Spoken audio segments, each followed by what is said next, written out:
Hello and welcome back to the channel. So you currently join me from within my camper van at the car park of RSPB Minsmere, and I've decided to come here today partially because I saw one of my friends on YouTube, Ryan's Wildlife. He'd actually visited here recently and it got me thinking that I hadn't been here in quite a few years, so I definitely needed to head down here. Now the wildlife locally where I live has been non-existent. It's like someone set up the sentry guns from Alien and yeah, just completely wiped them all out. It's been really frustrating and I don't know what's going on. What I've decided to do is take a little trip. You know, if there's not wildlife locally, perhaps I could go somewhere and capture them that way. But it's just, at the minute, everything is doom. Now I've got this set up from OM Systems for 2 months and I purposely planned it when I come back from Morocco that I would have it for the 2 months then, thinking everything will have settled down, life will be nice and simple and I'll be able to make good content with it. And everything but that has happened. Just every aspect of my life has been doom. It seems like every person is intent on making my life as hard as possible. So yeah, effectively I've got very little time and I've had very little hands-on, considering I've had it for about almost a month and a half now. So yeah, really frustrating. Now it's made even worse. I've arrived at Minsmere today, was planning to get here for about 12. The journey's taken an extra hour because every single slow driver in Suffolk decided to be in front of me on the way to Minsmere today. So yeah, 24 degrees with a big van with no aircon, 2.5 hours. And yeah, that's really what I need. And then my wife had set the van up to make sure that potentially I could wild camp here tonight, which I'm not intending to do. But yeah, I looked around for water and there's no water in the van. So that's really useful. On top of that, I've had my first hate email basically slating me off, saying that I'm in it for likes and all of that sort of stuff. My content's rubbish. My review of the OM-1II and the 150-400 was rubbish. I don't think people realise just how difficult and how little time I have in my life to make these videos. So to get emails basically slating me when I'm already feeling a bit down in the dumps because I've not had enough hands-on, that certainly doesn't help. It's not going to be a typical vlog from Minsmere today. I just don't have time. At the minute, best case scenario, I've probably got about 7 hours worth of light. So yeah, I just need to get out of this dreadful headspace and get photographing at Minsmere. So let's go. Well, it's that busy today that I've had to hide away in a little secluded corner by a brook. It's really busy today, so it's practically impossible to vlog. So I just made my way to the Bittern Hide, which was pretty cool. As soon as I got there, there was a great white egret. Doing a little bit of fishing, managed to get some footage of him and some stills from down below. And then 2 of them took off and I was able to get some in-flight shots of them. Later on, a marsh harrier appeared, but it pretty much instantly bedded down in the reeds. I waited probably about an hour and it didn't come back out. So yeah, it's been pretty quiet there. So my plan next is to go to Isle of Meerhyde. Now, Isle of Meerhyde, historically for me, has always been really good for bittern. Hopefully I can get some bittern shots today with this awesome lens. But yeah, in the past, I was using the Contrast Detect Lumix G9 for any shots that were here.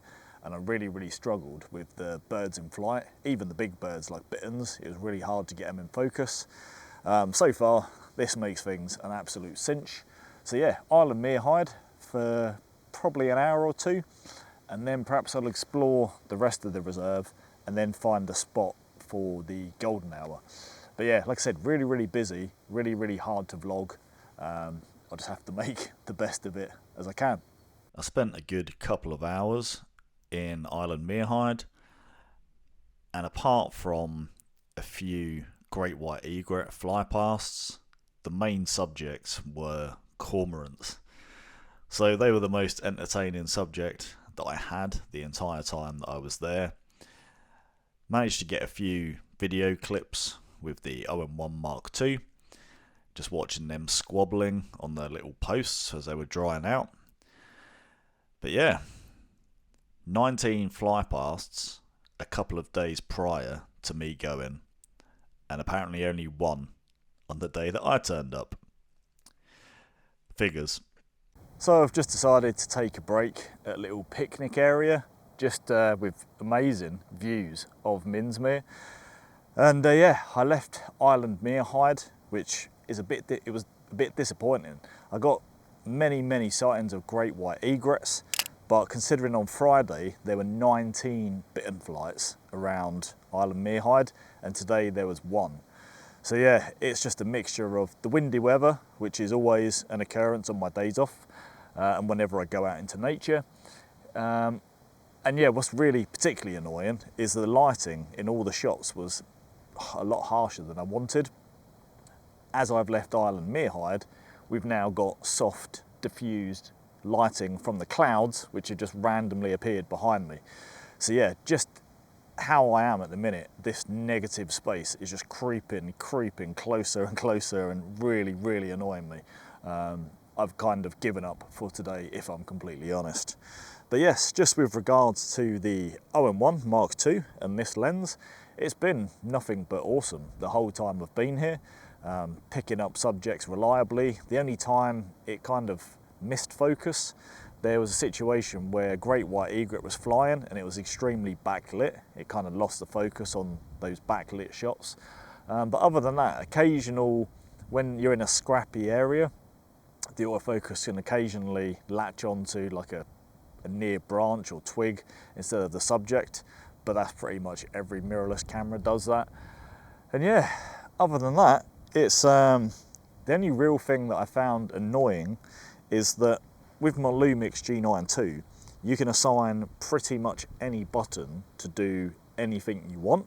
But when I try that with this, so for example, I wanted the AEL button to be autofocus single. So I could go to a single autofocus point and then hit that, so basically focus and recompose, and I couldn't find an easy way to do that. Now I'm sure someone would jump in the comments and say, oh, you just do it like this. The fact is that I could easily do that on the Lumix really quickly and easily, and I'm having to potentially ask how to do it on this. Shows that yes, while the menu systems come along, I personally, I much prefer Lumix still. But yes, I don't know what the plan is now. The weather's completely changed, the light's completely changed. All I can do is just head on into the reserve, head to another hide, hope for something to happen on the way to one of those hides, and yeah, just pray for some kind of miracle. But yeah, really negative headspace right now. Well, this is something that I've never done since having this channel, but I give up. I give up. I can't carry on. I'm just in a really negative headspace. I'm now hungry because just because of life, I rushed, didn't plan accordingly. I haven't got time. And yeah, no one really talks about this. At least no one that does wildlife photography on YouTube, they just don't talk about this. And you get given an opportunity, you say that you'll deliver something, and you can't. Now it's, the worst part of it all is it's not down to me. It's factors outside of my control. Yeah, I just can't do it. I'm going to head back to the van. I just don't see the point in persisting. I can't be bothered. Never thought I'd make a video like this, but here we are. I'm done. Well, I have to admit, even myself, that was a pretty painful watch. That was pretty painful to watch. And it's almost a week later, and I've taken a trip down to RSPB Lakenheath. It's 6 o'clock of an evening, so I had a couple of hours spare this evening, and I just thought, just go. It's been a bad day. The weather's been dreadful. We've had storms on and off, and I just thought, you need to get out. You need to, you've not had a lot of hands-on, and you need to get out there and just seize the moment, pull yourself out of this slump and just get cracking. So yeah, turned up here, I saw a gentleman leaving Meerhyde and instantly my heart sank. I thought, if he's leaving, chances are probably not too good. And I sat down, and about 30 seconds later I spotted a kingfisher hovering in the air, just doing a bit of fishing. So I seized the opportunity and I got the shots. So it's less than a week later, we've gone from that headspace to this one.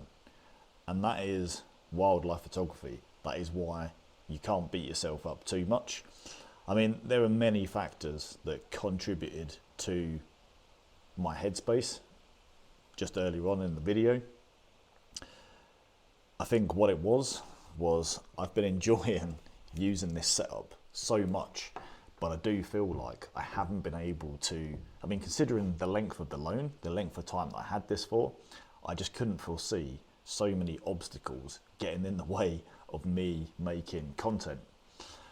And that combined with the fact that, you know, speaking to my wife, we kind of agreed that I can't realistically justify owning this lens or this combo, which definitely got me down. And then I started thinking to myself that I need to, for myself personally, if I'm not going to be using a lens like this, I need to get as much time with it as possible to get as many shots that I wouldn't be able to get with my normal setup. And just everything combined, life, work, all of that stuff just really put me in the negative headspace. And, you know, once you're there, it's really hard to get back out of it. But the only way you can get back out of it is just to get back out there, keep failing, keep trying. Eventually, you will get the result that you're looking for. And yeah, I'm pretty happy with the result today. So yes, I hope this video has been useful. There's so many people doing wildlife photography on YouTube these days. I mean, pretty much one of the first, or amongst a handful of the first people to do this on YouTube in the UK. And there's just so much content out there, and my thing is to maybe steer away from that, you know, typical vlog style or paid hide style kind of video that you're used to seeing. A lot of people that enjoy my channel, and there's not that many of them when you think about it, the reason they enjoy it is they say that it's real, the reality of it all. And I could easily have made that video at Minsmere, given up and never released it, but I think there's definitely lessons to be learned from that. And yeah, just here to show you really that it's not all glamorous, and it's not it's a lot more difficult. And yeah, basically just trying to show you the reality of it all. To further drive the point home that everything can change in wildlife photography, later on a grey heron flew past. I had a second chance at a kingfisher, and then a great white egret flew past just as the sun was setting down at New Joyce Fen viewpoint. So yes, never give up, keep at it, and the results will definitely come. As the saying goes, all good things come to those who wait.